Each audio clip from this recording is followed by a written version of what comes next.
Assalamualaikum warahmatullahi wabarakatuh. Alhamdulillahirabbil alamin. Wassalatu wassalamu ala Rasulillahil karim wa ala alihi washabbihi ajma'in. Amma ba'd. Fa ya ibadallah, usi nafsi wa iyyakum bi taqwallahi faqad faza al-muttaqun. Fala tamutunna illa wa antum muslimun. فقال تعالى يا أيها الذين آمنوا اتقوا الله حق تقاته ولا تموتن إلا وأنتم مسلمون وقال يا أيها الناس اتقوا ربكم الذي خلقكم من نفس واحدة وخلق منها زوجها وبث منهما رجالا كثيرا ونساء واتقوا الله الذي تساءلون به والأرحام إن الله كان عليكم رقيبا. Saudara-saudariku, rahimani wa rahimakumullah, semoga Allah Subhanahu wa taala senantiasa menyayangi dan mencurahkan rahmatnya kepada kita. Alhamdulillah, kita bersyukur pada Allah Subhanahu wa taala mengawali kajian kita di siang ini. Kita masih diberikan kesempatan oleh Allah untuk hidup sampai dengan siang ini. Semoga kehidupan kita hari ini mendapat bimbingan dari Allah Subhanahu wa taala sehingga insyaallah bisa lebih baik dibandingkan dengan hari-hari sebelumnya yang telah berlalu. Baiklah, hari ini kita akan melanjutkan bahasan tafsir kita masih dalam surah Al-Fatihah pada ayat Ihdinas Shiratal Mustaqim. Bapak dan Ibu sekalian, pertemuan lalu telah kita ulas bersama mengenai makna ayat Iyyaka na'budu wa iyyaka nasta'in serta korelasi dengan ayat-ayat sebelumnya. Saya ingin ingatkan betul bahwa ingat penting kaidah ini ya. Dalam penafsiran Al-Quran, jika kita ingin menafsirkan satu ayat tertentu yang ingin dipahami, maka ayat itu tidak akan pernah terlepas korelasinya dengan ayat-ayat sebelumnya dengan ayat setelahnya. Pola ini yang sudah kami perkenalkan di awal pertemuan kita disebut dengan siyaq. Ayat yang akan kita bahas kaitan dengan sebelumnya disebut dengan sibaq dan kaitan dengan setelahnya disebut dengan lihaq. Ya, jadi korelasi tiga hal ini itu mesti ada. Tidak bisa Anda tafsirkan satu ayat berdiri sendiri terpotong-potong, apalagi memotong ayat-ayat. Ya, ini penting kami hadirkan karena sekarang ada kecenderungan sementara orang-orang tertentu yang bahkan kebanyakan tidak memahami tentang tafsir, ya, sekenanya kemudian menafsirkan Quran. Bahkan ada di antara mereka sesungguhnya yang bahkan tidak mengetahui tentang ilmu agama. Ini tidak ada otoritasnya gitu ya, tapi bicara masalah agama. Tapi kita tidak perlu kaget ya, karena ini sudah diingatkan oleh Nabi SAW, termasuk isyaratnya di Quran. Ya, saya pernah sampaikan dulu, jika Anda punya kitab Sahih Muslim yang aslinya yang syarah Imam Nawawi, itu ada 9 jilid. Anda coba buka jilid yang pertama, halaman 111. Bab yang keempat, hadis nomor 6, posisi paling kiri sebelah atas. Itu hadis dari Abu Hurairah. Nabi sudah ingatkan dulu, kata Nabi SAW, sayakunu fi akhir zaman, akan nampak di akhir masa nanti, di masa nanti, ya, dajjalun kadzabun, ada para pendusta yang dilukiskan oleh Nabi di hadis ini dengan istilah dajjalun, ya, terambil dari kata dajjal, ya.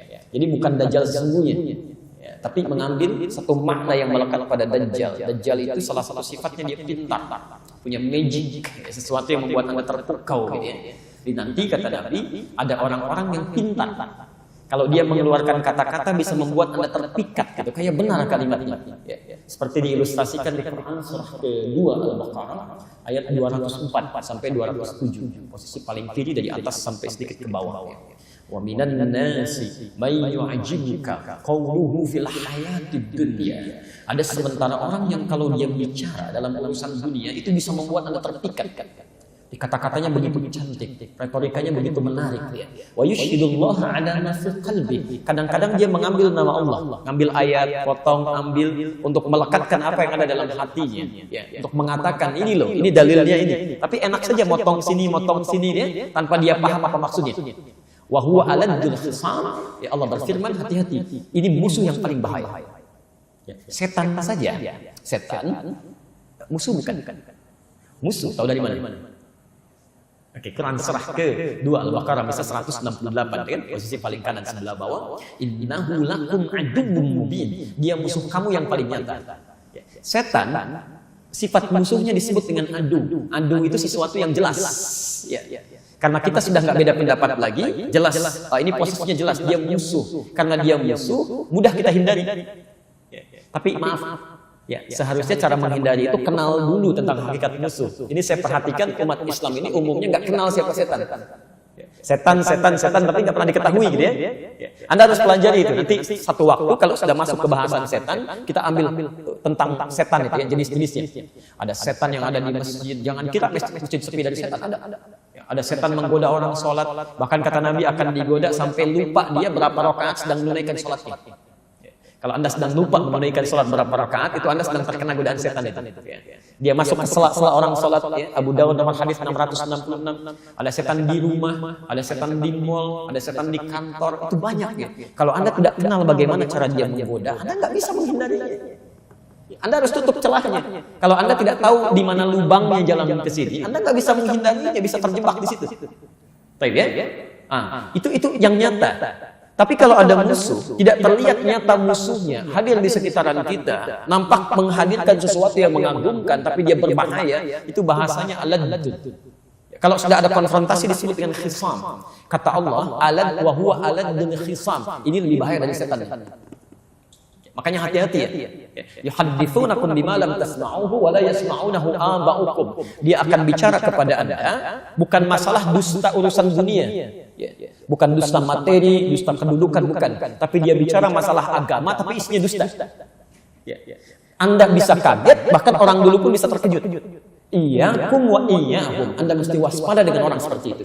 Sekarang sedang marah kenapa? Ambil ayat Quran begini mengatakan, oh ini tafsirnya begini. Padahal dia sendiri yang ngerti agama. Maka tinggalkan yang seperti itu ya. Hati-hati. Kalau mendengar yang seperti itu, sudah ada ketentuan di Quran jelas. Kita nggak bisa komentar lagi. Tetap ketentuannya. Bahkan kalimatnya sangat tegas. Quran surah keempat ayat 140. Posisi paling kiri sebelah bawah di pojok. Wa qad nazzala 'alaikum fil kitab. Telah tetap ketentuan di dalam Quran yang tidak bisa berubah. An idza sami'tum ayatillahi yukfaru biha wa yustahza'u biha fala taq'udu ma'hum. Jika Anda mendengar ada seseorang memberikan statement kepada Anda tapi mengingkari ketentuan di ayat Allah. Misal dia ambil ayat Quran, dia tafsirkan sekenanya dengan tafsiran yang tidak benar. Atau wa yustahza'u biha, minimal dia olok-olok misalnya isinya. Dia olok-olok Quran, dia olok-olok perangkat keislaman kita misal kan? Nah, itu sudah selesai. Fala taq'udu ma'ahum, jangan sertai dia. Kok Anda itu asalnya menyertai dalam sesuatu yang dekat, kayak nonton acaranya, duduk mendengarkan seminarnya, baca bukunya, itu nggak usah, kata Quran tinggalkan dia. Jadi kalau punya acara jangan diikuti, kalau punya buku jangan dibaca, asingkan, isolasi dia. Mudah-mudahan dengan terisolasi itu cara Allah memberikan petunjuk pada dia. Hatta yakhudhu fi haditsin ghairi, sampai dia sadar saya ini menyimpang, harus kembali. Sekarang kan lagi rame nih ya, ada nafsirkan ayat-ayat Quran tertentu. Saya nggak mau masuk ke politik ya, atau yang lain. Tapi kalau ada di Quran ini saya tampilkan. Kalau nggak ada hubungan tidak. Ya. Sekarang kan lagi rame ada orang nafsirkan Al-Maidah 51 ya, tafsiran begini. Demi Allah saya katakan, di kitab-kitab tafsir yang dulu sampai yang ada sekarang bisa dibaca, itu nggak ada yang beda pendapat. Tafsirnya satu kok. Ya, kenapa sampai sekarang jadi banyak tafsiran macam-macam gitu? Nggak ada. Nggak ada, selesai gitu kan. Kenapa yang nafsirkan ini, nafsirkan itu? Dan cenderung orang yang menafsirkan dengan suasana berbeda itu yang nggak punya ilmunya. Itu jangan didengar itu yang seperti itu berbahaya ya. Apalagi sudah berlebihan. Semua agama adalah sama, menuju pada Tuhan yang satu, cuman caranya beda-beda. Zaman jahiliyah aja nggak ada begitu. Sekelompok orang diutus kepada Nabi SAW menyampaikan proposal perdamaian. Ya Muhammad SAW, kita memang beda. Tapi jangan lantas menjadikan perbedaan ini kita harus bermusuhan, berperang. Sudah, begini saja. Kami ikut agama kamu, nyembah Tuhan kamu. Besok-besok kamu ikut kita, nyembah Tuhan kita. Maka turunlah surah Al-Kafirun itu. Qul ya ayyuhal kafirun. Tapi ada penegasan dari mereka, kita beda. Makanya ujung ayatnya lakum dinukum waliyadin gitu kan. Beda. Jadi orang jahiliyah saja, sebodoh-bodohnya orang jahiliyah masih mengatakan agama itu berbeda. Sepintar-pintar orang sekarang lebih buruk daripada orang jahiliyah, mengatakan semua agama itu bermasalah. Jelas ya? Maka tinggalkan yang seperti itu. Jelas? Nah, karena itu teman-teman sekalian, termasuk saat kita akan menafsirkan Quran surah pertama Al-Fatihah ini, mesti Anda pelajari kaitan-kaitan dengan sebelumnya plus dengan setelahnya. Saya telah terangkan tentang kaitan sebelumnya supaya tidak meluas waktunya. Kita ingin hadirkan saja secara singkat sampai mengantarkan pada bahasan ihdinas shiratal mustaqim. Orang yang menjadikan segala aktivitasnya karena Allah. Bismillah. Makannya karena Allah, minumnya karena Allah, bekerjanya karena Allah, dari bangun tidur sampai tidur lagi karena Allah. Ya. Dan maaf, sifat karena Allah ini tidak semata-mata keinginan, tapi diwujudkan dalam bentuk pengawasan. Perhatikan betul ini ya. Baknya ini yang punya 14 makna, salah satu maknanya musahabah, merasa dilihat. Jadi kalau Anda misalnya minum bismillah ketika akan minum, maka sertakan makna musahabah ini, pengawasan dari Allah. Allah melihat Anda. Maka mustahil, sekali lagi, orang yang merasa dilihat Allah akan menyentuh minuman yang tidak disukai oleh Allah. Orang akan minum mengucapkan bismillah dengan tangan kiri, itu mustahil. Orang akan minum mengucapkan bismillah dengan berdiri, itu mustahil. Karena tidak mungkin ada orang menyentuh sesuatu, melakukan pekerjaan, menyebut nama Allah, merasa diawasi, melakukan tindakan itu padahal yang tidak dibenarkan oleh Allah. Jelas di sini? Baik, Anda bekerja, bismillah akan tanda tangan, penanya dipegang. Mustahil menggerakkan pena ini menandatangan proyek yang tidak jelas. Ya, ibu bismillah mau bikin status, mustahil membuat status yang menyakiti orang lain. Ya, bismillah, kenapa kamu seperti itu? Ini sudah agak jauh gitu ya. Mustahil itu. Bismillah, taklim hari ini bersama Ustaz Fulan. Masya Allah, materi ini itu yang baik. Jelas ya? Maka ketika Anda lakukan itu, rahmat Allah akan diturunkan. Baik yang menghadirkan kebaikan dunia disebut dengan rahman. Orang-orang yang menyertakan Allah dalam kehidupan dunianya, maka Allah akan sertai dia dalam kemudahan aktivitasnya. Kemudian itu akan menjadi bekal ibadah. Baik, sifat Allah yang memberikan kebaikan dalam bekal ibadah di akhirat nanti disebut dengan rahim. Bismillah, assalamualaikum. Kalimat bismillah itu menjadikan kalimat yang kita ucapkan dalam pekerjaan kita bernilai ibadah. Bismillah, minum. Kalau Anda tidak mengucapkan kalimat Allah di situ, maka minuman ini cuma menghilangkan haus. Ketika Anda ucapkan bismillah, Anda minum, kalimat itu yang menjadikan setiap airnya jadi ibadah, dicatat. Di akhirat diberikan hasil dari pekerjaan kita itu. Nah, Allah yang memberikan hasil dari pekerjaan kita, menempatkan kita di surga, itu banyak yang diturunannya. Masya Allah. Bahkan ada orang yang belum masuk surga, saking tingginya pahalanya langsung diperkenankan melihat Allah tanpa hijab. Itu sebelum masuk surga. Ada di Quran surah 75 ayat 22 sampai 23. Posisi paling kiri sebelah atas. Wujuhu yawma idzin nadhirah. Ada orang-orang yang belum masuk surga, wajahnya sudah berbinar gembira. Ila rabbihan nadhirah. Dia bisa berhasil melihat Allah tanpa hijab. Nanti ada surganya yang dengan Nabi SAW, ada yang di taman surga, kan? Quran surah 51 ayat 15 sampai 23. Ada yang surganya seluas langit dan bumi, Quran surah 3 133. Ada yang macam-macam. Kalau Anda sudah bisa lakukan itu, maka syukuri alhamdulillahirabbil alamin. Kalau Anda bisa bersyukur, saya sudah pernah terangkan supaya tidak meluas, maka orang yang bersyukur atas nikmat Allah itu, Allah janjikan akan ditambahkan kembali nikmatnya. Konsepnya di Quran surah ke-14 ayat ke-7. Ya? Wa idz ta'adzana rabbukum la in syakartum la azidannakum. Maka setelah alhamdulillahirabbil alamin, kemudian dituangkan kembali kalimat tambahan Ar-Rahmanir Rahim. Siapa yang syukur kepada Allah, Rahman dan Rahim akan ditambahkan kembali. Jelas ya? Tapi jangan berbangga dulu karena semua kenikmatan itu ujian, semua akan ditanya. Yang punya tetap Allah, itu cuma titipan saja. Ya, Anda diberikan nikmat misalnya, alhamdulillah, baju digunakan untuk ibadah. Allah tambah lagi, jangan bangga karena itu titipan. Digunakan untuk kebaikan. Yang punya tetap Allah. Yang punya disebut dengan Malik. Setiap yang punya akan mengambil dan bertanya. Saya titipkan kepada Anda, saya titip handphone ya. Satu kali saya ambil. Satu hari disebut dengan yaum. Saya tanya tentang titipan itu disebut dengan ad-din, kama tudinu tadinu tidak. Sebagaimana saya titipkan, saya akan tanya. Anda bertanggungjawabkan. Maka kemudian Allah katakan, kamu jangan sombong dengan apa yang saya titipkan. Harta benda kamu, kedudukan kamu, itu cuma bekal untuk ibadah, meningkatkan bekal kamu. Maka tetap Malik saya yang punya. Yaumuddin, kamu akan bertanggungjawabkan untuk saya berikan hasil dari perawatan titipan itu.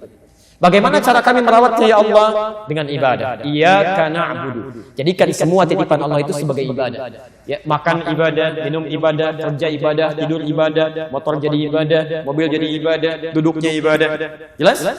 Maka kalau Anda bisa kerjakan itu semua, tidak hanya Allah jadikan pahala mengalir untuk Anda. Setiap Anda punya kesulitan, maka Allah Subhanahu wa taala akan memudahkan segala kesulitan Anda. Bagaimana cara mintanya ya Allah? Wa iyyaka nasta'in. Baik, jelas ya? Nah, sekarang pertanyaannya, ya Allah, Kalau kami sekarang akan berdoa, meminta sesuatu kepadamu, Allah akan sampaikan, kalau ibadah kamu benar, menjadikan semua aktivitas sebagai ibadah, lihat janjinya. Abu Daud nomor hadis 649. Di hadis qudsi saya pernah bacakan pertemuan lalu. Idza qala al-'abdu, kalau seorang hamba mengatakan pada dirinya, dia berkata khususnya dalam salatnya, iyyaka na'budu, ya Allah mulai sekarang kami akan jadikan seluruh aktivitas kami hanya ibadah untukmu. Di makannya ibadah, minumnya ibadah, kerjanya ibadah, segalanya ibadah. Kami bertekad seperti itu. Wa iyyaka nasta'in. Dan jika kemudian dia berkata akan memohon sesuatu, kami kalau butuh apapun kami akan bermohon kepadamu ya Allah, hanya untukmu saja. Lihat jawabannya. Hadza baini wa baina 'abdi. Ini perjanjian antara aku dengan hamba. Wali 'abdi, kalau hambaku benar ibadahnya, benar makannya ibadah karena Allah, benar minumnya ibadah karena Allah, benar salatnya ibadah karena Allah, masalah apapun yang kamu minta sekarang ini, aku akan kabulkan. Sekarang pertanyaannya, kalau Bapak Ibu ditawarkan oleh Allah, apapun yang akan diminta akan dikabulkan. Mau minta apa? Ayo, Bapak, ada yang surga, ada yang macam-macam, ada yang mikir dulu, ada yang saking banyaknya nggak bisa disebutkan. Baik. Karena itu kita akan diajarkan oleh Allah satu permintaan yang saat kita mohonkan, maka semua kebutuhan kita akan terpenuhi. Semua kebutuhan, bukan keinginan tapi kebutuhan. Karena Allah hanya mengabulkan apa yang dibutuhkan, bukan apa yang diinginkan. Maka kalimat itu kita ucapkan setiap hari minimal 17 kali. Setelah mengucapkan iyyaka na'budu wa iyyaka nasta'in, apa yang kita ucapkan? Ihdinas siratal mustaqim. Kalau benar mengucapkan kalimat itu, maka selesai seluruh kebutuhan yang kita perlukan di muka bumi ini. Persoalannya, ada orang membacakan ihdinas siratal mustaqim, tapi tetap kebutuhan belum terpenuhi. Masalah belum tuntas. Apa yang keliru dalam ucapannya? Mungkin tidak paham dengan apa yang dia ucapkan. Untuk itulah materi hari ini kita akan lanjutkan dengan pembahasan bagaimana memahami ihdinas siratal mustaqim. Mohon izin saya hadirkan kitab ya untuk hari ini untuk menguatkan argumentasi kita sehingga nanti tidak ada dugaan ini mungkin pendapat Ustaz Adi saja ya. Jadi kita coba hadirkan beberapa kitab. Ini tafsir Al-Wasit yang saya sampaikan dulu ya, karya Syekh Muhammad Mantawi Jauhari, Syekh Al-Azhar ya, sudah meninggal beliau dan termasuk pakar tafsir di dunia salah satunya. Alhamdulillah kami sempat langsung belajar langsung. Tahun 2006 saya belajar dan dengan langsung dengan beliau pulangnya diberikan hadiah kitab ini. Jadi kita bisa bacakan dengan kitab asli. Ini masih asli insyaallah, masih bahasa Arab ya.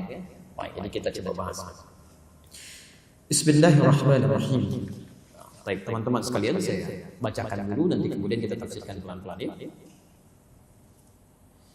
Thumma bayyana subhanahu wa ta'ala. Kemudian Allah subhanahu wa ta'ala menerangkan kepada kita setelah kita membahas iyyaka na'budu wa iyyaka nasta'in anna afdhala syai'in yatlubuhu al-'abdu min rabbih, bahwa jika ada seorang hamba ingin memohon sesuatu kepada Rabbnya ketika ditawarkan tadi, yang terbaik yang diminta itu, tolong garis bawah ini ya. Kan tadi ada yang minta surga, minta macam-macam, minta kemudahan kerja, minta ini. Nah, kalau dari semua permintaan ini, perhatikan, yang terbaik yang kita minta, lihat kalimatnya, innama huwa hidayatuhu ila tariqil ladzi yusilu ila asmal ghayah. Yang terbaik yang diminta adalah hidayah. Saya ulang, adalah hidayah Allah Subhanahu wa taala. Jadi kalau Anda minta sesuatu, yang terbaik minta apa? Hidayah Allah Subhanahu wa ta'ala yang memudahkan kita untuk mencapai keinginan tertinggi yang dibutuhkan. Hidayah Allah Subhanahu wa ta'ala untuk mencapai keinginan tertinggi yang dibutuhkan. Jadi kalau ada kesulitan dalam pekerjaan, tetap yang diminta hidayah, bukan posisi terbaik ya. Kesulitan di rumah tangga yang diminta hidayah, ya kan? Oke. Kesulitan dalam pelajaran yang diminta hidayah untuk mencapai kebutuhan tertinggi yang kita perlukan. Nah, sekarang persoalannya apa itu hidayah? Baik, apa itu hidayah? Kira-kira apa itu hidayah? Jangan dikira-kira ya, kita langsung lihat saja. Baik. Wal hidayah itu, adapun hidayah itu pelan-pelan. Hiya al-irsyad والدلالة بلطف على ما يوصل إلى المبغض. Ada beberapa makna tentang hidayah. Satu, hiya al-irsyad wal dilalah ila ma yusilu ila al-ghayah. Satu disebut dengan al-irsyad atau ad-dilalah. Bilutf.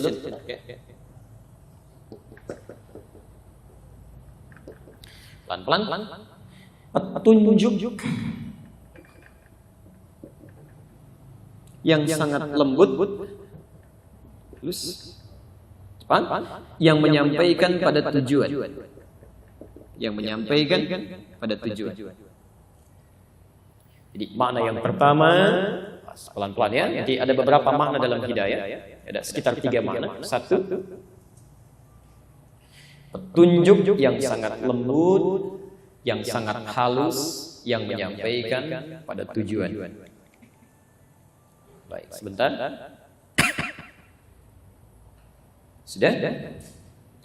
Baik.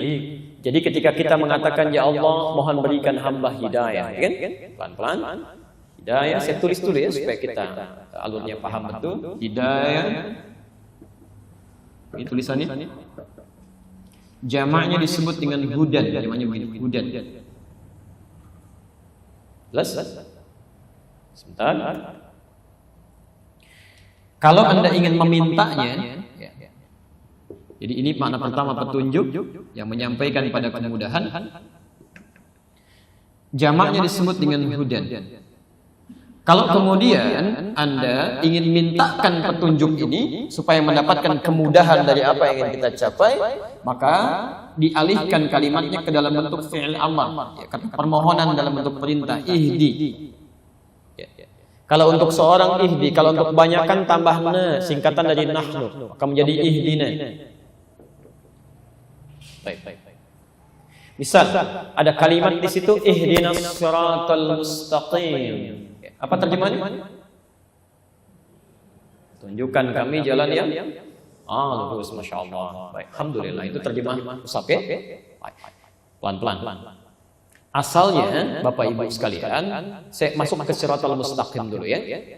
Sirat al-mustaqim.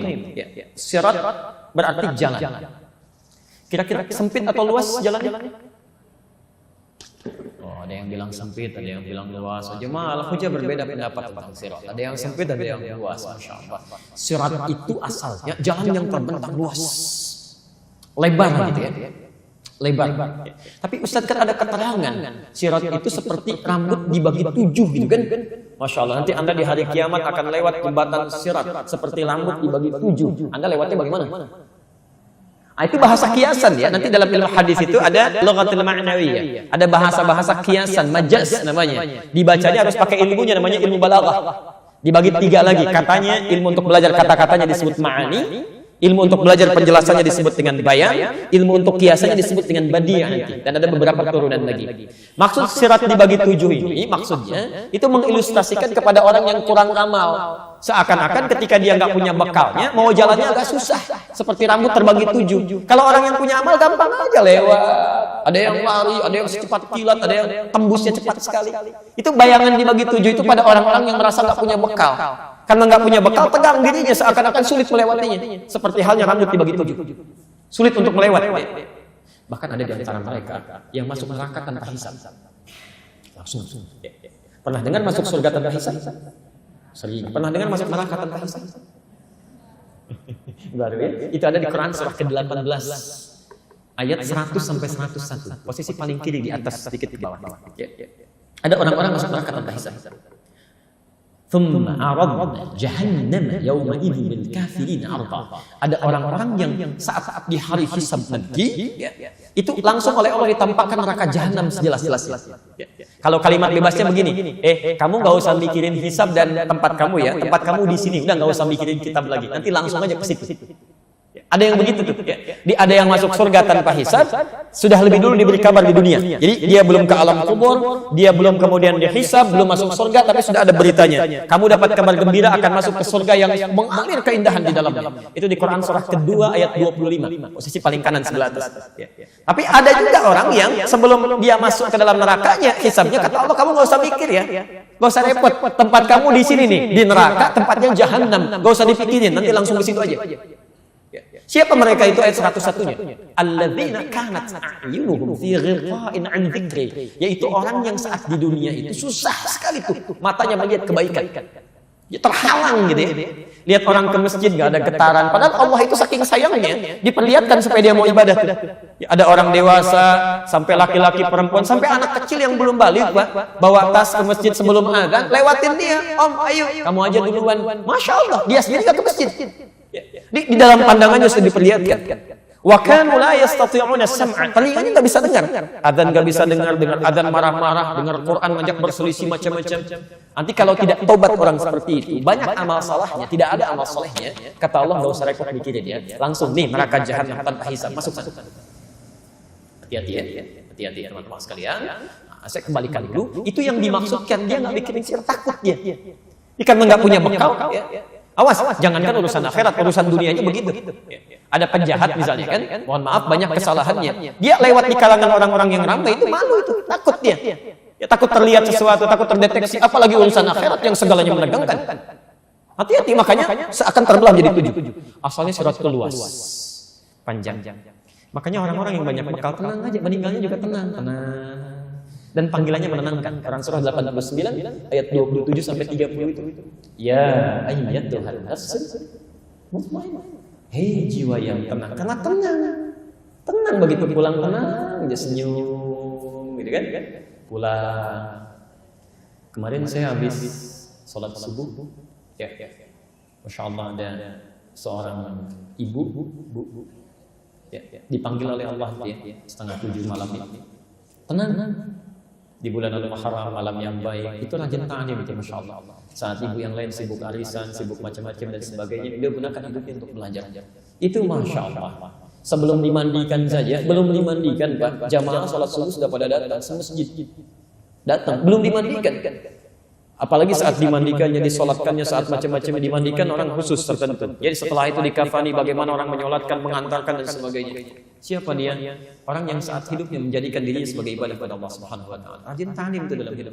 Rajin banget. Ya. Saya mengalami 3 itu saat baru pulang dari Indonesia itu. 3 peristiwa yang luar biasa, semuanya perempuan. Satu lagi nanti ada laki-laki. Ya, dia sibuk bekerja, setelah selesai pekerjaannya, dia jadikan hidupnya untuk ibadah. Rajin ke masjid, saking rajinnya dikenal sebagai pejuang salat subuh. Itu Allahu Akbar. Begitu wafat, meninggal dunia dengan izin Allah, saking tenangnya, yang datang orang-orang masjid, yang nyolatkan, yang takziah, yang macam-macam. Teman pekerjaannya yang datang umumnya karangan bunganya saja. Dunia itu hanya akan melekat pada aspek dunia Anda. Jadi kalau Anda cuma cari teman dunia, saat Anda di dunia, Anda akan diikuti. Saat masuk ke alam berbeda, Anda tidak akan pernah dikenal. Tapi kalau teman akhirat Anda bukan hanya dipikirkan dalam urusan dunia. Di alam kubur Anda didatangi untuk didoakan, diantarkan, dimohonkan kebaikan. Di dalam akhirat pun Anda masih difikirkan. Jadi kalau Anda masih sibuk dengan urusan dunia, silakan saja. Ya, hanya dunia akan Anda dapatkan. Tapi kalau Anda sibuk urusan akhirat, dunia Allah akan ikutkan, akhirat Anda akan jangkau.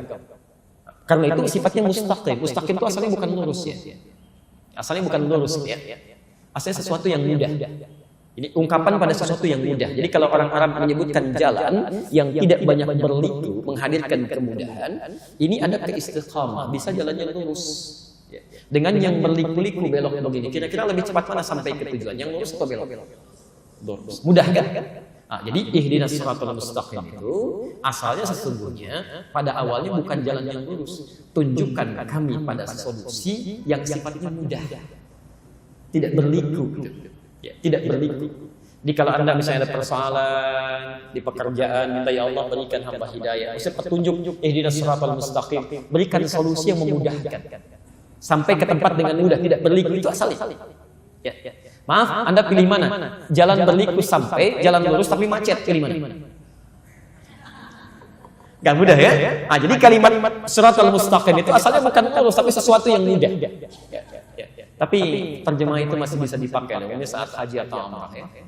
Saya dulu tugas di Mekah tahun 2010, menerima jemaah pertama, ada sebagian yang kesasar gitu. Masya Allah. Orang umrah tawafnya di Masjidil Haram, ini ada yang ke Mina gitu. Masya Allah. Sebagian, ya Allah Adam, tapi kami jemput itu. Ya.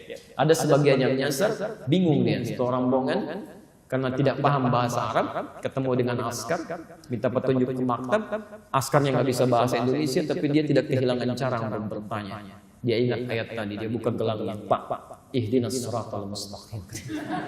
Tunjukkan kami jalan yang lurus, dikasih gelang gitu ya. Askarnya nggak bisa bahasa Indonesia, jelaskan susah kan? Bahasa Arab dia nggak paham. Cara terbaik dia teruskan. Siratal ladzina an'amta 'alaihim ghairil maghdubi 'alaihim waladdallin. Kamu ikuti dia kan ya. Pak, jangan belok-belok nanti tersesat. Baik. Kembalikan ya. Jadi orang-orang yang dekat dengan Allah itu, kembalikan irsyad wa dilanah bil lutfi. Dalam dirinya akan diberikan petunjuk-petunjuk pada kebaikan. Jadi kalau Bapak Ibu benar ibadahnya ya, dekat dengan Allah, ibadahnya benar, bukan hanya sholatnya saja, pekerjaan segalanya, itu nanti Anda akan dapat dorongan-dorongan kebaikan ditunjukkan oleh Allah. Maaf ya, bahkan dalam yang santainya pun, Anda santai ingin duduk, tiba-tiba buka TV, nggak baik, itu akan seketika pindahkan. Ini bukan untuk kamu. Yang baik untuk yang baik, jelek untuk yang jelek, itu nggak tepat. Itu mata Anda bisa langsung dipaling-paling, channel bisa langsung nagan-nagan. Itu yang disebut dengan hidayah. Ya, makna yang pertama, petunjuk yang halus yang mengarahkan Anda pada kebaikan.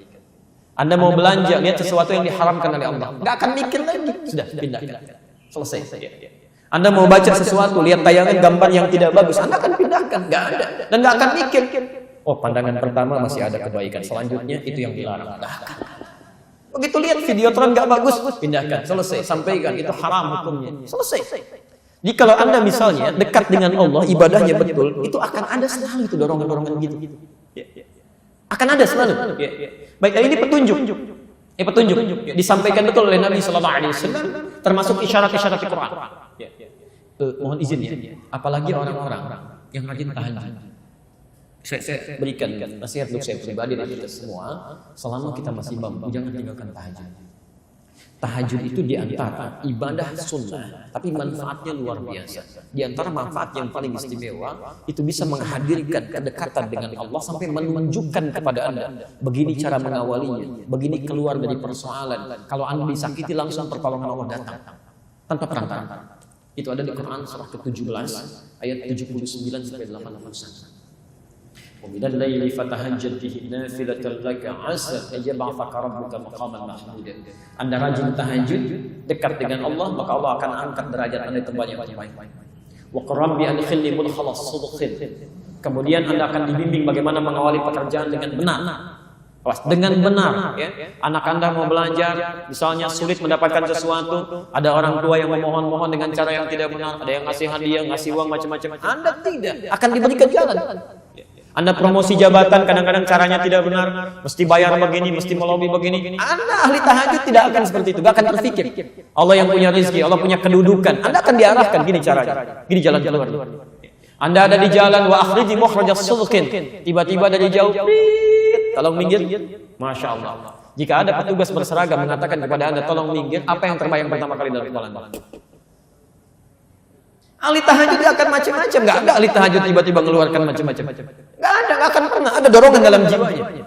Saya akan sampaikan apa yang dia minta. Ditanya A, saya jawab A. Kalau salah, saya akui. Bagaimana solusi baiknya? Ya. Kalau benar, saya akan sampaikan. Allah akan berikan solusi. Nah, itu yang benar. Kadang-kadang suka nggak tepat gitu kan. Kadang polisi nggak nanya apa-apa. Misal kan mengeluarkan sesuatu yang tidak ditanyakan. Tolong minggir, sibuk keluarin kartu macam-macam. Belum ditanya apa-apa.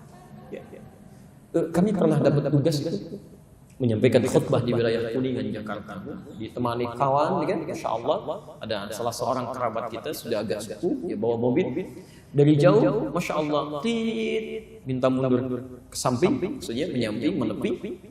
Setelah menepi belum ditanya, teman kami mengeluarkan SIM di kartu, kan? Saya diam. Ketika datang dibuka, ya petugasnya bertanya mau kemana B katanya. Nah, beliau sudah agak sepuh. Saya pas di depan pakai jas siap khutbah, saya sampaikan mau khutbah Jumat Pak. Langsung aja jalan.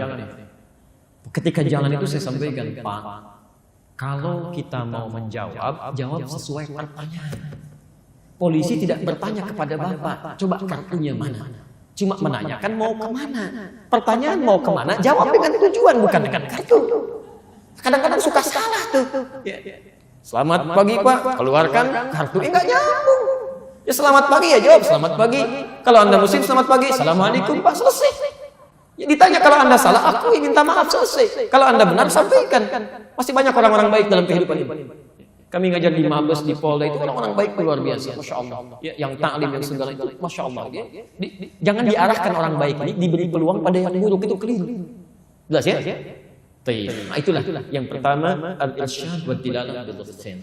Jadi kalau Anda ada anak-anak gitu kan, ingin dibimbing oleh Allah supaya dapat kebaikan, latih mereka dengan ibadah. Salatnya dekatkan dengan Allah. Di rumah tangga ingin ada petunjuk, itu tidak mudah itu. Tidak mudah. Ya. Dan setan rumah tangga itu sangat berbahaya. Jadi kalau Anda tidak mendapatkan petunjuk dari Allah, tidak mudah suami menaruh kepercayaan pada istrinya. Begitu sebaliknya. Ya. Ibu kalau suaminya keluar, ada ketenangan nggak dalam jiwanya? Belum tentu itu. Setan itu bekerja. Ya. Dan setan rumah tangga itu saking bahayanya, itu ditampilkan langsung di Quran. Isyaratnya di Quran surah kedua, Al-Baqarah ayat 102 itu. Posisi paling kiri dari atas sampai ke tengah itu saking panjangnya baca. Yufarriquna bihi bainal mar'i waz zawji. Tugas pertamanya, dia akan coba pecah belah keharmonisan di rumah tangga. Silakan cek. Bukankah sebelum menikah kadang-kadang dibuat mesra kan? Supaya maksiat itu padahal belum halal. Akannya belum dilakukan, wah, sudah jalan berdua, naik beca berdua, Masya Allah, beca seakan milik bersama, tukang beca nggak ada, jalan aja gitu. Supaya maksiat, selesai gitu. Tapi setelah menikah, Masya Allah, sebulan, 2 bulan, 3 bulan, 6 bulan, indah. Setelah itu tidak ada yang paling tidak menyenangkan kecuali pasangan hidup. Kalau Anda tidak mendekat kepada Allah, tidak mudah mendapatkan itu. Gak mudah. Silahkan cek deh, setelah setahun, 2 tahun, semuanya punya pengalaman yang sama. Tidak ada yang paling tidak menyenangkan kecuali pasangannya, itu setan. Yufarriquna bihi bainal mar'i waz zawji. Dia akan pecah belah keharmonisan rumah tangga itu supaya terpisah. Silahkan cek. Papa ke kantor dulu ya. Ya udah hati-hati. Ya udah hati-hati. Suami orang ke kantor Pak. Masya Allah. Sama. Perempuan juga begitu. Pak, ke depan dulu ya. Kantor. Ya udah hati-hati. Masya Allah. Ya, istri orang nganter dulu. Bisa lain.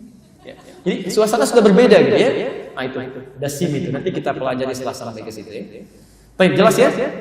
Jelas. Nah, maksud saya, kalau Anda dalam kehidupan sehari-hari belum mendapatkan bimbingan ini, berarti ibadah Anda kurang gitu. Ya. Mohon maaf, malam-malam sudah didorong untuk tahajud tapi masih berat. Tapi kalau bola cepat bangun, berarti ada yang kurang. Ibu sama, zakat mal belum direncanakan, zakat mal udah dihitung-hitung. Itu sama, ada yang kurang. Ada yang belum maksimal, ada yang belum maksimal di sini. Belum maksimal. Seharusnya orang yang mengucapkan gini ya, kalau Anda mengucapkan sekali masih lupa itu wajar. 2 kali lupa wajar. 3 kali minta wajar. 17 kali paling minimal Anda ucapkan. Ihdinas siratal mustaqim, ihdinas siratal mustaqim 17 kali dalam sehari. Masa enggak dapat? Harusnya ada gitu kan. Ya, mustahil orang yang punya hidayah itu dapat gerakan dorongan dalam jiwanya. Keluar masjid enggak akan pernah kaki kanan dilangkahkan, pasti kiri. Begitu kanan dia tarik lagi, pasti kiri itu. Ya, masuknya pasti kanan. Ya, jadi itu yang simple gitu. Duduk, bismillah, minum dilihat dulu punya saya bukan. Diminum bismillah. Itu ada dorongan tuh. Kalau Anda sudah mendapatkan itu pertahankan itu kenikmatan. Dan nanti tingkatan godaannya semakin tinggi lagi. Jelas pada yang pertama? Oke, baik. Yang kedua, jadi kita sampai solusi ya, bukan cuma persoalan. Jadi di sini diartikan petunjuk yang halus pada capaian kebaikan. Maksudnya kalau Anda ingin dapat petunjuk itu tingkatkan ibadah. Ya, nanti akan ada dorongan-dorongan dalam jiwa kita. Baik.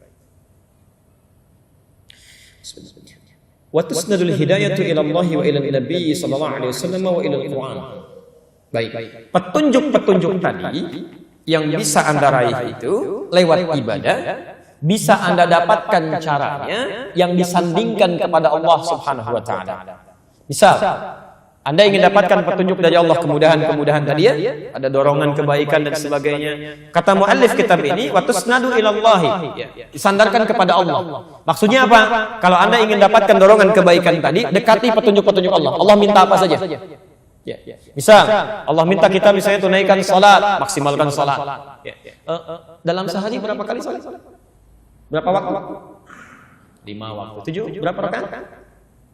17 rakaat. Alhamdulillah. Usia segini masih 5 waktu, masih 17 rakaat. Masya Allah. Ada anak usia 7 tahun, salatnya 5 waktu, 17 rakaat. Ada orang diberikan 70 tahun masih 17 rakaat juga. Anda butuh berapa tahun lagi untuk meningkatkan rakaat? Kalau yang 5 waktu itu standar. Standar. Jangan orang dewasa, anak kecil aja udah melakukan. Ini yang ikhwan ya teman-teman.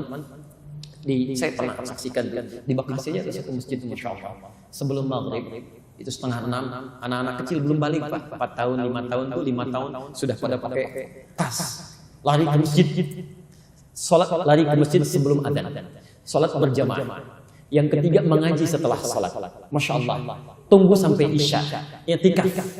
Setelah isya evaluasi belajar baru pulang.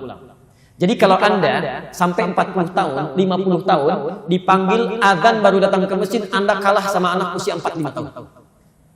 Anda sholat saja, kemudian langsung pulang, Anda kalah sama anak usia 45 tahun.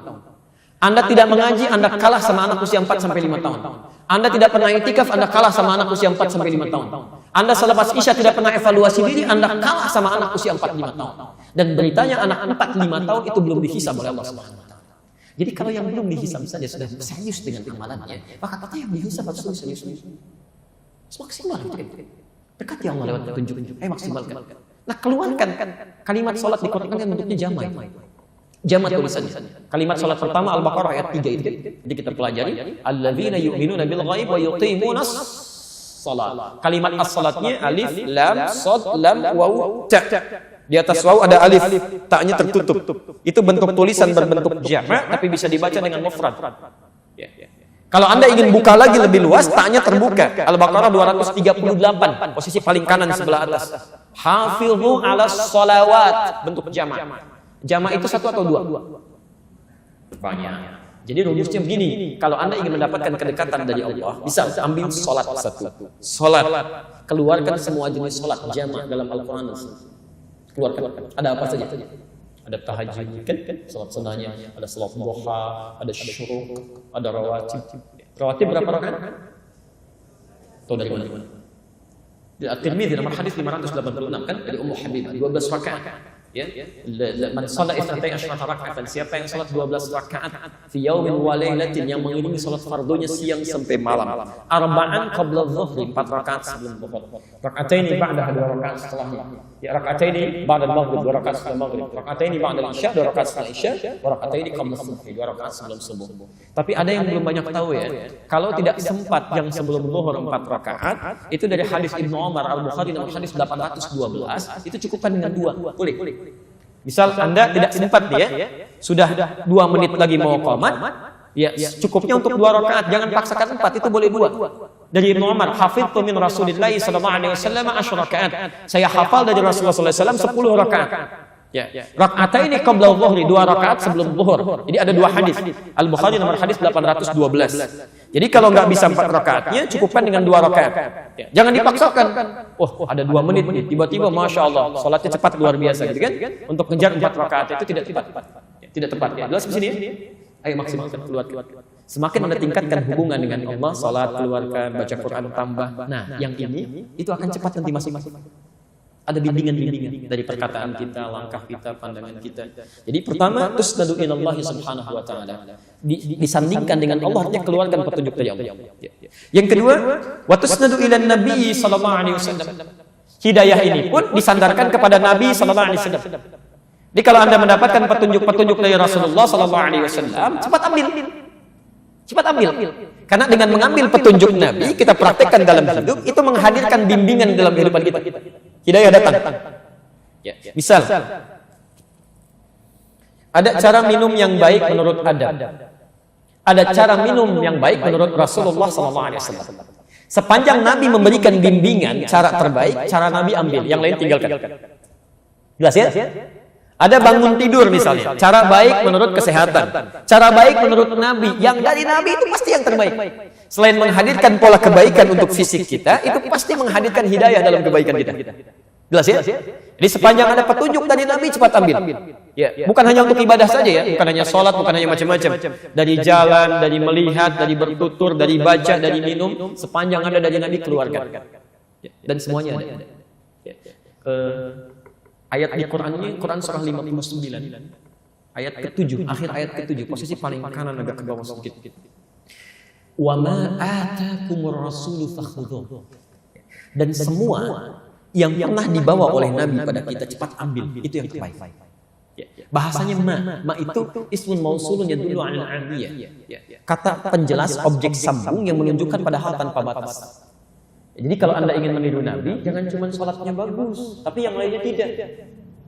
Masya Allah, sholatnya sesuai dengan sifat sholat Nabi, tapi lisannya nggak seperti Nabi. Senang celak sini, celak sana, macam-macam dan sebagainya. Pandangannya nggak seperti Nabi, semua dilihat, kan? Kakinya nggak semua seperti Nabi, semua disinggahi. Nggak begitu. Ini semua dari Nabi, jangan dipisah-pisah. Baik, apa yang bisa diambil dari Nabi? Quran surah ke-33 ayat 21. Sabar sedikit ya. Jadi kita coba kupas sehingga bahasan kita tidak menghadirkan satu celah atau kebocoran. Genteng bocor aja kan bermasalah, ya. Nah, apalagi kalau hadisnya bocor, itu kan bermasalah. Kemarin saya jalan ke satu tempat, tiba-tiba hujan.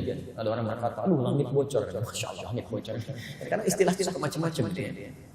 Allahu Akbar. Laqad kana lakum fi Rasulillahi uswatun hasanah. Oke. Lihat sini ya, saya ajarkan sedikit ilmu qiraat ya. Saya dulu sudah pernah terangkan ini, singkat. Saya boleh hapus dulu ini? Alhamdulillah. Seperti biasa ya, datang sendiri, terangkan sendiri, tulis sendiri, hapus sendiri ya. Lengkaplah. Anda tinggal datang aja. Oke. Uswatun hasanah. Uswatun hasanah. Sekarang perhatikan, saya berikan ilmu qiraat sebentar. Kata uswah dalam riwayat Hafs dari Asim ini bisa dibaca juga dengan iswah. Riwayat Hal atau Warsh dari Nafi'. Laqad kana lakum fi Rasulillahi uswatun hasanah. Ini bisa juga iswatun hasanah. Uswah atau iswah itu artinya keteladanan yang meluas sifatnya. Meluas. Jadi maksudnya begini, kalau Anda mengambil kebaikan dari situ, maka Anda pun otomatis akan jadi teladan. Kalau cuma keteladanan yang sifatnya terbatas, tidak meluas, itu disebut dengan qudwah. Qudwah hasanah. Anda jadi teladan, tapi dari Anda saja yang belajar pada Anda tidak menjadi teladan misalnya. Jelas ya? Tapi kalau keteladanannya meluas, setiap ada belajar dari situ atau melihat sesuatu baik, jadi baik lagi, jadi baik lagi, jadi baik lagi. Kenapa Nabi keteladanannya disebut dengan uswah atau iswah? Karena setiap yang melekat pada Nabi, orang-orang di sekitarnya kalau sudah melekat pada Nabi, pasti otomatis akan jadi teladan. Ada pengusaha belajar dari Nabi, maka orang ini ketika akan jadi teladan bagi pengusaha yang lainnya. Ada dosen, misalnya ustadz, belajar pada Nabi, maka orang ini akan membawa kepribadian Nabi yang jadi teladan lagi. Termasuk nanti satu masa Bu ya kita akan bahas ini, dan juga nanti bahasan untuk laki-laki. Kenapa Nabi diizinkan menikah dengan lebih dari 4 perempuan? Lebih, kenapa? Karena seluruh istri-istri Nabi itu dipilihkan oleh Allah, ditetapkan karena mewakili seluruh karakter perempuan di muka bumi. Di ibu nanti, kalau pelajari istri Nabi, ibu akan temukan ya, di karakter perempuan di muka bumi ini Pak akan terwakili di sini. Dari mulai Sayyidah Khadijah, dari Saudah, dari Aisyah, Maimunah, Ummu Habibah, itu nanti ibu akan tahu ada yang mirip-mirip ke situ itu karakternya. Bukan wajahnya ya, tapi mirip-mirip karakternya. Nanti dari yang paling perhitungan Pak sampai yang paling cemburuan itu ada. Sebelum menikah dengan Nabi, tapi ketika menikah dengan Nabi, cemburunya jadi ibadah. Kalau si fulana bisa tahajud, saya pun harus bisa. Ya, hitungan tadinya uang belanja sekarang dari satu kurma bagaimana jadi ibadah. Ya, coba ibu pelajari itu ya, ambil materinya. Kami ada materi tentang pesona istri-istri Rasulullah SAW. Ya, nanti Anda bisa dapatkan itu bagaimana Sayyidah Khadijah, Masya Allah. Khadijah itu diantara keutamaannya. Al-Bukhari nomor hadis yang keempat. Kalau di kitab aslinya Al-Bukhari yang warna merah terbitan Darul Hadis halaman ke-12 ya, posisi paling kanan sebelah bawah, hadis nomor yang keempat sampai ke sampingnya lagi. Itu dilukiskan bagaimana Nabi ketika belum mendapatkan wahyu turun dari Gua Hira, ya sedang ketakutan luar biasa, gelisah kan? Tiba-tiba pulang ke rumah melihat Sayyidah Khadijah, itu bisa hilang kegelisahan seketika. Hanya melihat wajahnya saja. Di kisahnya setelah Iqra itu turun ya, surat Al-Alaq itu kan turunnya malaikat Jibril tidak dalam rupa yang sesungguhnya, menyamar dalam bentuk manusia, dipeluk Nabi ya, sampai 3 kali dikatakan Iqra ma ana biqari. Itu belum melihat yang rupa malaikat Jibril yang sesungguhnya. Nah, kemudian setelah berselang beberapa waktu wahyu turun, qadar Allah ketika ke Gua Hira belum turun. Turun dari Gua Hira suasana siang, di jalan tiba-tiba ada yang manggil, "Ya Muhammad." Ya Muhammad, nengok kanan gak ada orang, kiri gak ada orang, depan belakang kosong. Begitu melihat ke atas, ada sosok yang belum pernah dilihat sebelumnya. Seperti duduk antara langit dengan bumi, gitu kan? Masya Allah. Ilustrasinya beginilah. Anda Pak keluar dari sini siang-siang, dan kosong gak ada orang. Ada yang kan? Kanan kiri gak ada orang, depan belakang kosong. Begitu lihat ke atas, Masya Allah, rambut panjang, jubahnya putih begini. Apa kesan Anda? Jangankan ibu, Nabi aja kata begini, faro'ibtu minhu, saya takut luar biasa. Ini takut itu wajar, manusiawi ya. Yang salah itu larut dalam ketakutan, itu yang tidak wajar. Ro'ibtu itu perasaan khawatir sampai membuat bulu-bulu naik, bakal lari beliau. Tapi yang paling indah ketika sampai di rumahnya, melihat wajah Sayyidah Khadijah, Masya Allah. Sayyidah Khadijah binti Khuwailid, ketika dilihat oleh beliau, dibukakan, hilang setengah kegelisahan.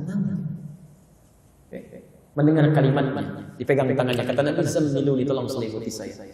Digandeng oleh beliau, dibawa, diselimuti, disampaikan, suamiku sayang, engkau ini orang paling baik, tidak pernah punya musuh, selalu menjalin silaturahim. Tanamkan pada dirimu, yakinkan pada jiwamu, aku akan selalu bersamamu dalam suka dan duka. Maka tiba-tiba seketika tenang, sampai turunlah Quran surah Al-Mudaththir itu. Ya ayyuhal mudaththir, qum fa'anzir. Coba ibu pelajari, suami sedang berusaha luar biasa, lihat wajah Khadijah, tiba-tiba tenang. Bisa nggak lihat? Suami pulang dari kantor, banyak persoalan, penat begitu lihat ibu, Masya Allah. Tapi kalau lihat ibu tiba-tiba masalah jadi rumit lagi, itu persoalan serius ya. Baik. Nanti bisa dilihat. Jelas ya? Maka coba teman-teman lihat, uswah. Jadi pelajari. Nah, kalau U tinggi sifatnya, dhammah itu mengumpul. U itu di atas di bawah. Di atas itu tinggi atau rendah? Tinggi ya? Baik. Kalau I harakatnya di atas di bawah. Apa namanya? Fathah atau dhammah? Kasrah ya, bukan fathah, bukan dhammah. Kasrah. Kasrah itu sesuatu yang pecah. I pecah. Ya, ini kalau kasrah misalnya kan ad-dajjaj, kaca pecah, terpecah-pecah kecil. Terpencang. Ya, rendah kecil. Kenapa bisa dibaca dengan dua riwayat? Nanti kalau usia saya sampai menafsirkan ayat ini, kita akan bahas yang melekat pada Nabi itu. Jangankan yang tinggi-tinggi, yang kecil-kecilnya jadi teladan. Yang rendahnya aja jadi teladan. Jangankan sholat sunnahnya yang sampai bengkak kakinya, senyumnya jadi teladan. Ya, disapanya jadi teladan. Jadi kalau Anda bisa mengambil keteladanan dari Nabi, belum bisa mengambil yang tingginya, ambil yang kecil-kecilnya. Dengan itu Anda akan mendapatkan hidayah. Karena ada kenikmatan hidayah. Ya. Coba cek. Mungkin selama ini hidup kita jauh dari tuntunan. Padahal semuanya ada. Teman-teman yang berbisnis, Nabi kan sudah berikan tuntunan berbisnis. Ada kitab tijarah, kitab bisnis. Pengusaha-pengusaha itu yang mengikuti tuntunan itu semuanya Masya Allah. Ya. Berhasil semua. Teman-teman yang mengajar ada petunjuk dari Nabi. Ada semuanya. Jadi coba kita keluar. Termasuk saya tidak bosan mengingatkan ya. Pernahkah Anda keluarkan petunjuk sebagai orang tua? Petunjuk Nabi di rumah tangga. Bagaimana jadi ayah yang baik sesuai dengan hadis. Ya, bagaimana jadi istri yang baik sesuai petunjuk Nabi? Pernah nggak keluarkan? Kalau boleh saya berikan nasihat ya. Sebulan itu harus punya target. Di rumah dulu misalnya. Saya ingin jadi ayah yang baik menurut Quran, menurut Allah dan menurut Nabi. Keluarkan ayat-ayatnya, keluarkan hadisnya. Ibu turunkan, saya ingin jadi ibu yang baik menurut Allah dan Nabi. Keluarkan ayatnya, keluarkan hadisnya, termasuk dengan anak-anak. Tilawahi selama sebulan. Demi Allah saya katakan, tidak ada yang paling indah di rumah tangga kecuali kenikmatan. Silahkan, kalau nggak percaya silahkan. Ada petunjuk-petunjuk kebaikan. Yang besar jadi kecil, yang kecil tidak akan pernah mengubah sifat. Selalu tertutup selesai. Jelas ya? Yang terakhir, wa ilal Quran. Wa ilal Quran. Kadang-kadang tusnadul hidayah itu disandingkan kepada Quran. Makanya Quran disebut oleh Allah sebagai hidayah. Tadi masih ingat hidayah jamaknya apa? Hudan, ya? Hudan. Hidayah jamaknya hudan. Al-Baqarah Quran surah kedua ayat 185. Posisi paling kiri di pertengahan. Syahrul Ramadan alladzi unzila fihi al-Quran. Di bulan Ramadan diturunkan Al-Quran. Apa fungsi Quran itu? Hudan. Ada itu? Hudan linnas. Semua isi Quran itu dari Al-Fatihah sampai dengan An-Nas itu isinya petunjuk yang memudahkan kita untuk sampai pada hal yang dibutuhkan. Jadi kalau Bapak Ibu lekat dengan Al-Quran itu lebih mudah mendapatkan petunjuk. Silahkan cek, gampang gitu. Gak percaya silahkan, semua. Saya bahkan pernah sebutkan di sini. Hidup kita itu Semua liku persoalannya itu solusinya sudah dituangkan langsung oleh Allah di Quran. Allah yang menciptakan kita lebih tahu tentang persoalan kita. Karena itu setiap solusi yang dimunculkan pasti itu akan dihadapi. Di orang cerdas itu, muslim yang cerdas, dia akan keluarkan semua hal yang ada di Quran, lalu dia kemudian petakan jalur hidupnya. Dari situ setiap mendapatkan masalah, solusinya sudah ada. Misal, ya, mohon maaf ya, ada yang tadi di rumah tangga, keluarkan ayat-ayat tentang rumah tangga di Quran. Demi Allah saya katakan, semua masalah di rumah tangga itu semuanya tercantum di situ, dan ini solusinya. Ini akan begini nih, kalau miskomunikasi di mana ayatnya? Dari mulai An-Nisa ayat 34. Kalau tidak bisa diselesaikan dengan berdua, siapa yang dilibatkan? An-Nisa 35. Ya, kalau macam semuanya ada. Anda ketika bekerja, itu diurai oleh Quran. Kemungkinan masalahnya akan begini. Ini solusinya. Jadi kalau Anda tidak pernah mempelajari, misal, jangankan solusinya, Anda nggak pernah kenali masalahnya, Anda bisa kaget itu. Ada yang putus asa, ada yang sampai macam-macam. Padahal semuanya ada. Saya bacakan cepat ya, tapi jangan ditulis. Pesan saya jangan ditulis supaya tidak ada pertanyaan ya, atau tidak ada permintaan untuk diperlambat. Tolong jangan tulis, dengarkan saja. Sejak sebelum terlahir sampai kita wafat, itu semua petunjuknya sudah ada. Anda misal dalam kandungan supaya lancar, baik, persalinannya nyaman dan sebagainya. Quran surah ke-7 ayat 189. Ketika dilahirkan, bagaimana supaya asinya lancar, tidak kikuk menjalani tugas sebagai ayah dan ibu yang baru, pembagiannya nyaman. Quran surah ke-2 ayat 233. Ketika tumbuh, disusui, diberikan asi sampai 2 tahun itu, asinya sampai dengan lancar. Kemudian apa yang harus dilakukan supaya dekat dengan Allah, taat pada orang tuanya, cepat menangkap pelajaran-pelajaran di sekitarnya. Quran surah 31 ayat 13 sampai dengan 19 ya. Ketika dia mulai sekolah formal, bagaimana cepat menangkap pelajaran supaya dia tidak mudah lupa, cepat dipahaminya. Quran surah 9 ayat 122. Bagaimana kemudian supaya prestasinya terangkat, tidak hanya pintar tapi terangkat prestasinya. Quran surah 58 ayat 11-nya. Ketika dia mulai naik lagi masuk kampus, kenal dengan kawannya, bagaimana supaya tidak terjebak dalam lingkungan yang buruk, pergaulan yang bebas pada LGBT dan sebagainya. Quran surah 49 ayat ke-13-nya. Kemudian kalau ada orang tertarik serius datang untuk melamar, bagaimana aturannya? Quran surah ke-4 ayat ke-4-nya. Kalau jadi menikah, Quran surah 30 ayat 21-nya. Jadi suami istri baru ingin mengenal tugasnya, apa tugas yang harus dipelajari? Quran surah ke-4 ayat 34-nya untuk suami dan istrinya. Suami mulai mencari nafkah, tugas pertamanya bagaimana cara mencarinya. Ini yang standar, Quran surah 2 ayat 168. Kalau kamu cari pakai iman, rezekinya semakin mendekat. Quran surah 2 ayat 172-nya. Ada rezeki lagi yang sudah nunggu kamu sebelum kamu berangkat, dia sudah menantikan. Quran surah 7 ayat 96-nya. Kadang-kadang ibu merawat di rumah tangganya, anaknya rewel, sulit diatur, bagaimana supaya dia hormat pada orang tua sampai tidak mengatakan Quran surah 17 ayat ke-23-nya. Kadang-kadang dalam persoalan demikian Anda kadang capek, lelah dalam suasana demikian, bagaimana mengatasinya? Quran surah 26 ayat ke-80-nya. Atau ada terkena dengan penyakit, wah yang sudah dokter mengatakan ini nggak mungkin nih solusinya, mereka get up, tangannya hand up, apa yang dilakukan? Quran surah 21 ayat 83 sampai 84-nya. Anda di kantor kadang-kadang ada yang usil Pak, ingin menyudutkan Anda, menyingkirkan Anda, menyungkurkan Anda. Sehebat apa mereka berkuasa, tidak ada yang bisa menahan kuasa Allah. Quran surah 17 ayat 79 sampai 81. Sampai Anda mendapatkan teror luar biasa, membuat dada Anda sesak, kemudian mata Anda menjadi gelap, ingin keluar dari situ, ada solusinya. Quran surah ke-21 ayat 87 sampai dengan 88-nya. Anda berumah tangga belum ada keturunannya, sudah mohon sana sini sudah nggak bisa juga, ada solusinya. Quran surah 3 ayat 38 sampai 39-nya. Quran surah 19 ayat 3 sampai dengan ayat 10-nya. Sampai Anda muncul lagi, usia 40 tahun orang tuanya masih ada, kemudian ingin berbakti kepada keduanya, bagaimana cara membalasnya? Nggak mungkin, tapi Anda bisa lakukan. Quran surah 46 ayat 15-nya. Sampai semakin nyaman Anda terpikir, ya Allah, apakah saya akan hidup selamanya? Tidak, kamu pasti akan didatangi oleh maut. Quran surah ke-3 ayat 185-nya. Ya Allah, bagaimana cara datang maut kepada saya? Persiapkan saja amal saleh. Dengan itu kamu akan dipanggil dalam keadaan yang tenang. Quran surah ke-89 ayat 27 sampai 30-nya. Tapi kalau kamu ingin sedikit menegangkan, silakan lakukan amal salah. Maka kamu akan dipanggil oleh malaikat maut dengan Quran surah ke-8 ayat 50-nya. Sedikit menegangkan sampai dipukulin malaikat, kan? Ya Allah, bagaimana suasana alam kubur? Saya di malam pertama dunia sering belajar. Malam pertama alam kubur bagaimana? Oh, boleh kalau ingin nikmat. Quran surah ke-3 ayat 169 tidak 171-nya.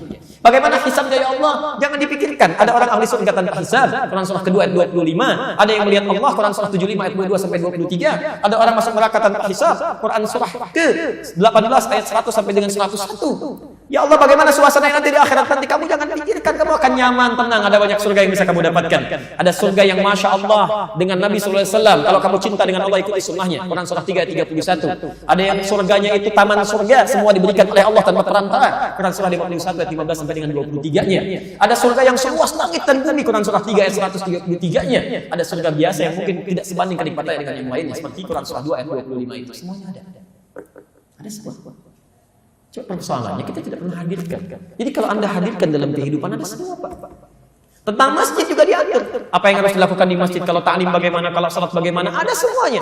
Kalimat masjid pertama Quran surah kedua ayat 114. Apa yang dikerjakan Quran surah ke-9 ayat 18. Ada semuanya. Kita nggak lakukan gitu kan? Ya, kalau saya ingin mencari Allah bagaimana? Quran surah kedua ayat 186. Ya, kalau ingin saya berdoa di tempat yang mana? Kalau di rumah bikin mihrab, Quran surah ke-3 ayat ke-37. Kalau Anda bisa bikin lebih luas, bikin musalla, Quran surah kedua ayat 124. Ada semuanya gitu kan? Kenapa nggak Anda ambilkan? Itu masalahnya gitu kan? Nah, jadi teman-teman sekalian, kalau kita bisa datangkan dari Quran ini kita petakan, ambil terapkan, itu indah kehidupan. Ya, indah, dan itu akan diberikan kan? Makanya nanti setelah baca Al-Fatihah, kita kan baca surat kan? Surat kan? Ya, coba silakan cek. Semua sholat di 2 rakaat pertama pasti baca surat dari Quran kan? Nanti kalau saat kita masuk surat, seharusnya yang kita bacakan itu yang kita butuhkan. Minta. Ya, kadang-kadang setelah diberikan kan kita ingin merinci kan? Baik, rincinya lewat surat yang kita baca itu. Misal tadi ya, Anda ada kesulitan di kantor macam-macam, begitu sholat minta. Makanya bahasa sholatnya kan wasta'inu, Al-Baqarah 45. Wasta'inu bis-sabri was-shalah. Kalau Anda punya persoalan dalam hidup, terima dengan sabar. Nanti saat sholat minta kepada Allah solusinya. Permintaan Anda, iyyaka na'budu wa iyyaka nasta'in. Ketika minta wa iyyaka nasta'in, kata Allah mau minta apa? Kalau Anda ingin rinci, baca ayat yang sesuai dengan kebutuhan Anda. Nah, ini kadang-kadang yang dibaca itu lagi. An-Nas lagi, An-Nas. A'udzu birabbin nas dari subuh sampai isya. Dan dikabulkan, pantas mimpinya ketemu jin terus kan? Karena itu yang dimohonkan. Ya. Kadang-kadang sekarang nanti saya bingung saya. Jangankan dalam mimpi ini, orang hidup aja masih pada nyari jin. Ya. Dunianya beda gitu. Ya. Ini jin banyak kena fitnah nih hari-hari ini. Hati-hati ya, minta pertanggung jawaban nanti. Ya. Ada jin yang kekurangan oksigen ya kan? Masya Allah.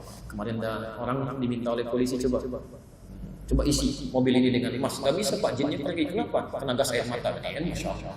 Ada yang hindarkanlah yang tidak penting itu ya. Tolong jauhi ya. Jelas di sini? Nah, jadi Bapak dan Ibu sekalian, kalau kita ingin mendapatkan petunjuk ini yang memudahkan kita sampai pada harapan dan kebutuhan kita, maka dekati Allah. Dekati Rasulullah SAW dan dekati Al-Quran. Ya, dekati Al-Quran. Termasuk, maaf ya, membaca itu wasilah gitu. Esensinya pemahaman kita. Jadi jangan sampai Anda rajin baca tapi nggak ngerti isinya, itu parah juga. Ya, walaupun ada pahalanya. Ya, tapi mohon maaf itu belum maksimal gitu ya. Apalagi yang nggak baca sama sekali. Itu yang bahaya tuh. Quran itu petunjuk iman. Ilmu petunjuk akal. Ya, hati-hati ya. Jadi kalau orang mendapatkan pengetahuan, akalnya cepat bekerja. Misal, sering baca Al-Quran, maka ilmu akan cepat. Tapi kalau jarang baca Al-Quran, imannya itu terhambat. Jadi begitu ada peristiwa yang membutuhkan respon iman kita, iman nggak bisa muncul karena keseringan baca Al-Qurannya jarang dibaca. Jelas ya?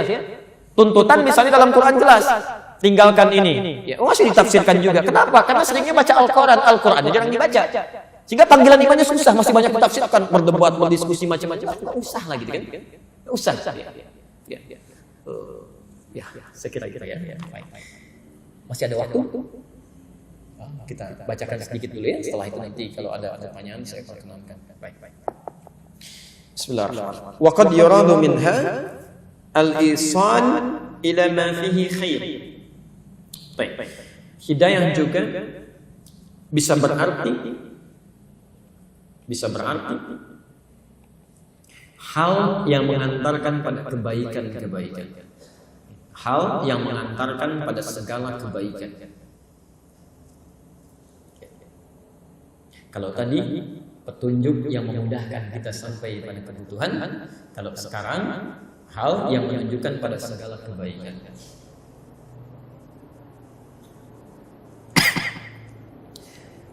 Baik, teman-teman sekalian, masih ingat tadi hidayah disandarkan pada siapa sih?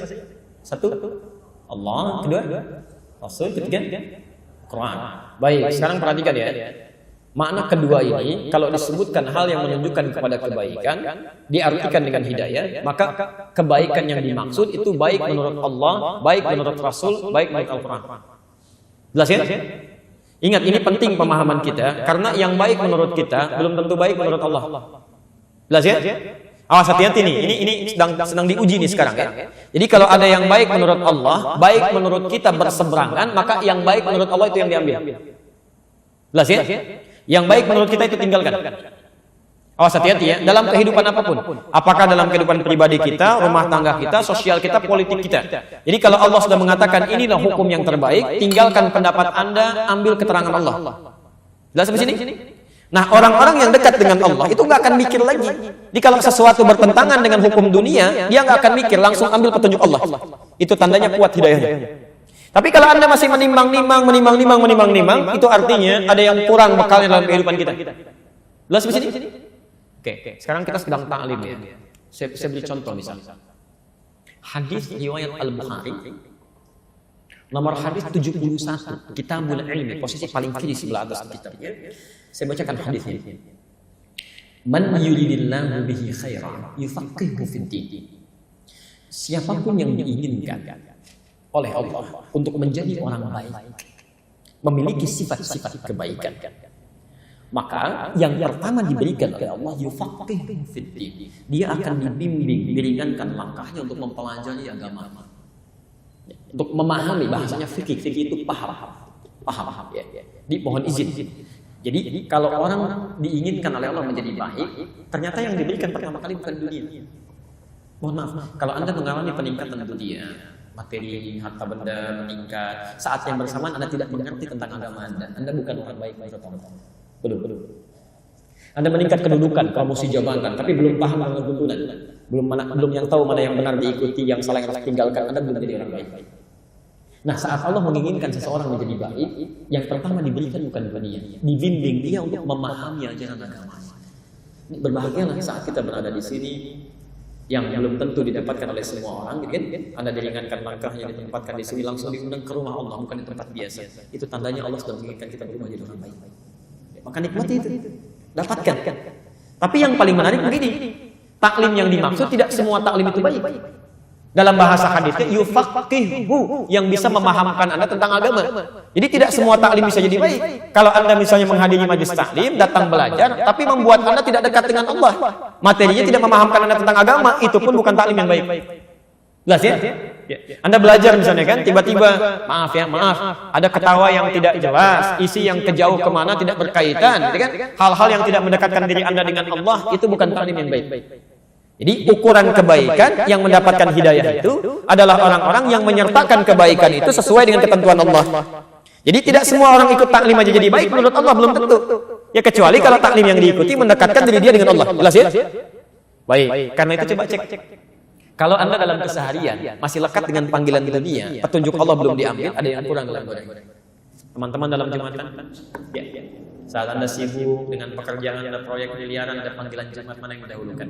Kalau Anda simpan dulu cepat, respon itu seruan Jumat, iman Anda bagus. Petunjuk pada kebaikan menurut Allah. Tapi kalau Anda abai-abaikan sholat, yang fardu kadang disimpan, dunia dikejar-kejar, Allahu Akbar, itu berarti belum ada hidayah ilal khair, belum kuat. Ibu sedang belanja di mall, tiba-tiba ada Allahu Akbar, sholat dulu atau teruskan transaksi. Alhamdulillah. Begitu mau sholat dulu, tiba-tiba berbunyi lagi panggilannya. Diskonnya naik nih 90%, 90%. Apa ini? Nah, itu ujiannya di situ ya. Jelas di sini? Baik. Saya baru bacakan 2 kalimat. Kita simpan dulu ya sampai sini. Karena sekarang asarnya alhamdulillah agak lebih cepat ya. Tinggal 6 menit lagi. Ya. Saya bacakan ini dulu ya. Kita baru ambil 2 makna kan? Ya, baru 2 makna hidayah, satu petunjuk yang mendekatkan kita pada kebutuhan yang diridhoi oleh Allah. Yang kedua adalah hal-hal yang mengantarkan pada kebaikan menurut aturan Allah, Rasul dan Al-Quran. Nanti ada makna yang lainnya kita akan pelajari pada kesempatan yang akan datang. Ya? Baik. Saya coba bacakan dulu. Ustaz, bolehkah sholat qabliyah zuhur 2 rakaat? Adakah hadis sahih yang menjelaskan? Tadi saya sampaikan hadisnya di Al-Bukhari nomor hadis 812 dari Abdullah bin Umar bin Al-Khattab radhiyallahu taala anhuma. Beliau menyampaikan hafidtu min Rasulillah sallallahu alaihi wasallam. Saya hafal, saya ingat, saya mendapatkan pelajaran dari Rasulullah sallallahu alaihi wasallam ya, 10 rakaat. Ya. Lihat, hafidtu min Rasulullah sallallahu alaihi wasallam 10 rakaatin, 10 rakaat. 10 rakaat. Apa saja itu? Rakataini qabla dhuhri, 2 rakaat sebelum zuhur. Ya, jadi disebutkan pertama 2 rakaat sebelum zuhur. Dalam hadis riwayat Ummu Habibah nomor hadis 586 di At-Tirmidzi, Qabla zuhur itu disebut 4 rakaat. 4 rakaat. Jadi 4 rakaat sebelum zuhur, yang ini 2 rakaat sebelum zuhur. Setelahnya sama semua. 2 rakaat setelah zuhur, 2 rakaat setelah maghrib, 2 rakaat setelah isya, 2 rakaat sebelum subuh. Jadi kalau Anda yang mengambil 4 rakaat itu 12 rakaat, yang mengambil 2 rakaat itu 10 rakaat. Bagaimana memadukan keduanya? Ilmu hadis yang disebut al-jam'u wat tawfiq. Ya. Jadi kalau Anda waktunya sedang luas, ambil 4 rakaatnya. Kalau sedang waktunya singkat, ambil 2 rakaatnya. Jelas ya? Baik. Ustaz, perbuatan bid'ah adalah sesuatu yang tidak ada contohnya dari Rasulullah SAW dalam soal ibadah. Kalau soal dunia, tradisi dan sebagainya, apakah boleh? Pertama begini, teman-teman sekalian, tolong lengkapi kalimatnya. Tidak setiap yang tidak ada contoh dari Rasul itu disebut bid'ah. Hati-hati. Ya harus tuntas penjelasannya, jangan memberikan celah. Ingat, yang disebut bid'ah itu sesuatu yang tidak ada ketentuannya dari Rasul. Ketentuan ada 4 sifatnya. 1, ada dalilnya, ada contohnya. Seperti sholat, jelas ya. Kedua, ada dalilnya, contohnya sementara, seperti kunut. Ya. Yang ketiga, ada dalilnya, cuma contohnya nggak ada. Awas, hati-hati. Jadi tidak setiap yang tidak ada contohnya itu disebut bid'ah. Sepanjang ada dalilnya, walaupun tidak ada contoh, sepanjang Nabi mengisyaratkan untuk mengerjakan itu boleh. Boleh, karena tidak setiap yang disampaikan Nabi beliau contohkan kalau dalam kondisi tertentu. Ya, misal, saya beri contoh misalnya, tahiyatul masjid. Tahiyatul masjid. Tayyib. Nabi selama hidupnya itu tidak pernah tahiyatul masjid. Tidak pakai tidak pernah tahiyatul masjid. Ya. Baik. Kenapa? Karena rumah Nabi di masjid. Jelas ya? Rumah Nabi di masjid. Wa baiti huna, dan rumahku di sini, kata Nabi. Karena itu beliau selalu sholat di dalam rumahnya, begitu iqamat baru keluar jadi imam. Jelas ya? Tapi Nabi katakan pada Sulaik al-Qatafani ketika beliau masuk ke Masjid An-Nabawi, ya, dalam keadaan dia bisa sholat terlebih dahulu, kemudian dia langsung duduk. Maka kata Nabi dikatakan, "Idza dakhala ahadukum al-masjid fala yajlis hatta yusalli rak'atain." Kalau Anda masuk ke masjid dalam suasana yang santai, tenang, ingin i'tikaf duduk, maka jangan langsung duduk kecuali sholat 2 rakaat terlebih dahulu. Jelas di sini? Nabi sendiri tidak mempraktekkan itu karena kondisinya memang tidak memungkinkan. Jelas ya? Yang kedua yang lebih dahsyat adalah, maaf, Anda zakat pakai apa? Beras, kan? Uang. Nabi nggak pernah zakat pakai beras. Silakan tunjukkan pada saya. Satu hadis saja yang menunjukkan Nabi pernah zakat pakai beras. Jangankan hadis sahih, di hadis palsu pun nggak akan ada. Anda cari sampai kiamat kurang 2 hari nggak akan ditemukan. Ya, sehari lagi buat berpikir kita untuk apa nyari, kan? Baik, nggak ada karena Nabi zakatnya pakai gandum atau pakai kurma. Tapi kemudian di zaman Muawiyah, ketika beliau jadi gubernur di Syam, di Damaskus, beliau katakan yang dimaksud zakat menggunakan kurma ataupun gandum itu irfun makanan pokoknya. Jadi kalau makanan pokok di satu tempat kemudian digunakan sebagai bagian dari zakat itu boleh. Ya, sepanjang itu bagian dari makanan pokok. Makanan pokok kita apa? Itu makanan ibu, ya, makanan saya itu nasi. Beras itu makanan pokok bagi hewan yang berpembolok, ya, ayam itu makanan pokoknya beras. Tapi nasi sumbernya dari beras, boleh menjadi bagian dari zakatnya. Tapi contoh dari Nabi tidak ada. Jadi tidak setiap yang nggak ada contohnya itu disebut dengan bid'ah. Jelas ya? Kecuali yang keempat, tidak ada dalil, tidak ada contoh, kemudian dikerjakan itu yang bermasalah. Sholat, saya tutup sampai sini karena waktu kita akan masuk adzan asar. Sholat takbir sampai bersedekap. An-Nasai nomor hadis 886 sampai 889. Nabi katakan angkat sejajar dengan bahu. Al-Bukhari 715. Angkat sejajar dengan daun telinga. An-Nasai 1101. Kemudian langsung letakkan telapak tangan yang kanan di punggung yang kiri, letakkan di dada. Ya, taib. Bahasanya langsung. Contohnya jelas, dalilnya jelas. Anda melakukan kegiatan misal diangkat, tiba-tiba nggak enak kiri dulu, mungkin enaknya kanan dulu. Masukkan kanan, angkat, tutup begini. Itu yang tidak ada dalilnya, tidak ada contohnya. Jelas ya? Nah, teman-teman sekalian, karena sudah masuk ke asar, kita harus berhenti untuk persiapan sholat asar. Jika ada yang benar yang saya sampaikan, silakan amalkan. Kalau ada yang keliru, silakan tinggalkan. Ambil pendapat saudara yang lebih baik. Subhanakallahumma wa bihamdika, asyhadu an la ilaha illa anta, astaghfiruka wa atubu ilaik. Wa akhiru da'wana alhamdulillahi rabbil alamin. Assalamualaikum warahmatullahi wabarakatuh.